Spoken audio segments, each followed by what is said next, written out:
प्यारे दर्शकों नमस्कार। आइए नजर डालते हैं हमारे प्यारे राज्य हरियाणा की तमाम बड़ी खबरों पर।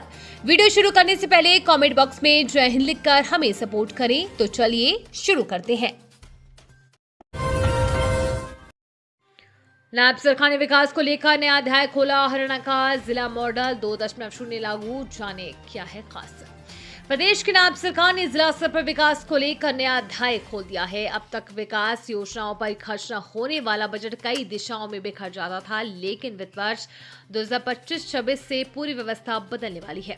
राज्य ने एक जिला मॉडल 2.0 तैयार किया है, जिसमें पहली बार अलग अलग सेक्टरों के लिए 3% स्पष्ट सीमाएं और कड़ी निगरानी की व्यवस्था लागू की जा रही है।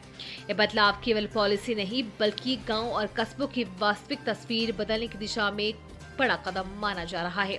इंफ्रास्ट्रक्चर को प्राथमिकता देते हुए सरकार ने नई पॉलिसी में बजट का 60% हिस्सा बुनियादी ढांचे पर खर्च करने का निर्णय लिया है। अब जिलों की योजना राशि का 60% सिर्फ उन कार्यों में लगेगा जिनका जनता रोज उपयोग करती है, जिनमें गलियां, नालियां, पेयजल लाइनों का विकास, सिंचाई ढांचा, सड़कें, पुल, स्वास्थ्य केंद्र, ऊर्जा से जुड़े प्रोजेक्ट और पशुधन व बागवानी योजनाएं शामिल है।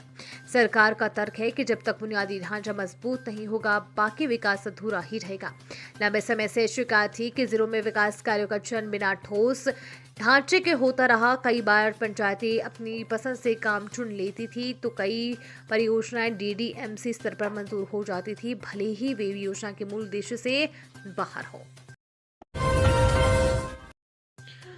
हरियाणा के सरकारी कर्मचारियों को अब काम के दौरान मिलेगी ये खास सुविधा, सरकार ने लिया फैसला।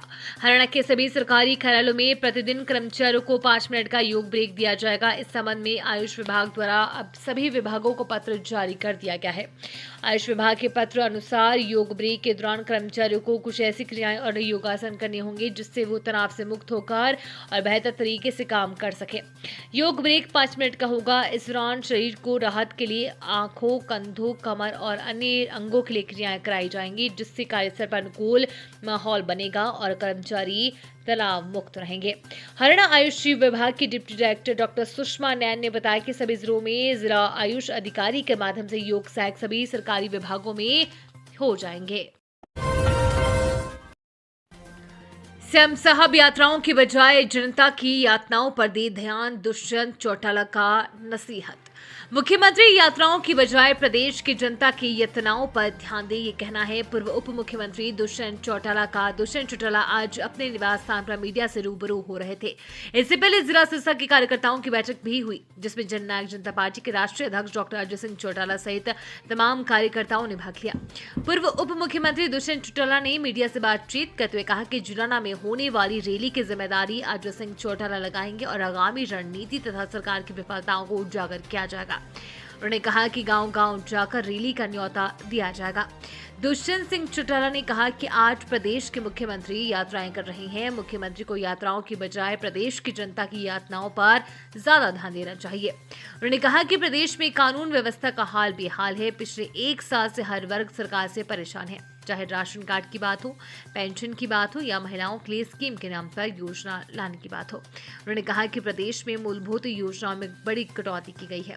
प्रदेश में जो घटनाक्रम घट रही है, सरकार पुख्ता कदम नहीं उठा रही है। वहीं दिल्ली के लाल किले की घटना का जिक्र करते हुए उन्होंने कहा कि इसकी जांच उच्च स्तरीय होनी चाहिए और तुरंत प्रभाव से जो अधिकारी दोषी है उन पर कार्रवाई की जानी चाहिए। पानी के दुरुपयोग और बर्बादी करने वालों पर कसा जाएगा शिकंजा, विशेष बिल लाने की तैयारी, होगी कड़ी कार्रवाई। सूबे में पानी के दुरुपयोग और बर्बादी करने वालों पर आने वाले वक्त में शिकंजा कसा जाएगा। हरियाणा विधानसभा के शीतकालीन सत्र में विशेष बिल लाने की तैयारी है, जिसका ड्राफ्ट तैयार हो गया है। विभाग के मंत्री ने साफ कर दिया है कि पानी का दुरुपयोग, बर्बादी व कमर्शियल इस्तेमाल, चोरी छिपे करने वालों को विरुद्ध कड़ी कार्रवाई होगी। उन्होंने कहा कि विधेयक में भारी जुर्माने के साथ साथ सजा का प्रावधान रखा गया है। उन्होंने कहा कि कुछ लोगों के इस तरह के रवैये के कारण बाकी लोगों को दिक्कत उठानी होती है। मंत्री ने कहा कि शहरी क्षेत्र में पानी की दिक्कत नहीं है, बल्कि कुछ ग्रामीण इलाकों में से इस तरह की शिकायत मिली है। हरियाणा की छोरी ने गड़ा लठ 48 किलोग्राम में जीता गोल्ड। भारत की मुक्केबाज मीनाक्षी हुड्डा ने शानदार प्रदर्शन करते हुए विश्व मुक्केबाजी कप के फाइनल में 48 किलोग्राम भार वर्ग में स्वर्ण पदक जीत लिया। फाइनल मुकाबले में उन्होंने उज्बेकिस्तान की फोजिलोवा फरजोना को एक तरफा मुकाबले से 5-0 से मात दी। मीनाक्षी ने शुरुआत से ही मुकाबले पर दबदबा बनाए रखा, जिसका फायदा उन्हें सर्वसम्मत निर्णय के रूप में मिला। जीत के बाद मीनाक्षी ने कही दिल छूने वाली बात। मीनाक्षी ने कहा कि मैं टूर्नामेंट को लेकर बहुत उत्साहित थी, क्योंकि ये भारत में हो रहा था। हमने सोचा था कि पूरी कोशिश करेंगे और देश का नाम रोशन करेंगे। मैंने सभी बाउट 5-0 से जीती। वर्ल्ड चैंपियन बनना आसान है, लेकिन उसे मेंटेन करना मुश्किल है। मुझे खुशी है कि मैं देश के लिए फिर से गोल्ड जीत सकी। फोजिलोवा के खिलाफ भी मीनाक्षी ने दमदार खेल दिखाया और पूरे टूर्नामेंट में हर मुकाबला सर्वसम्मत से निर्णय लिया और जीता। मीनाक्षी की बॉक्सिंग जर्नी। मीनाक्षी का जन्म 2 अगस्त 2001 को हरियाणा के रुड़की गांव में हुआ था। इसके बाद 12 साल की उम्र से ही उन्होंने साने बॉक्सिंग एकेडमी में ट्रेनिंग लेना शुरू किया। 2022 में उन्होंने चैंपियन यानी कि एशियन चैंपियनशिप में रजत पदक जीता था। जिसके बाद लगातार उनका अच्छा प्रदर्शन जारी रहा और उन्होंने 2019 में यूथ नेशनल्स में गोल्ड मेडल और 2021 में सीनियर नेशनल्स में रजत पदक जीता था। इसके बाद शानदार प्रदर्शन के बाद ITBP में नौकरी मिली, जिससे परिवार की आर्थिक स्थिति सुधरी। ये थी आज की फटाफट खबरें। हम मिलेंगे अगले बुलेटिन में, तब तक के लिए धन्यवाद और जय हिंद।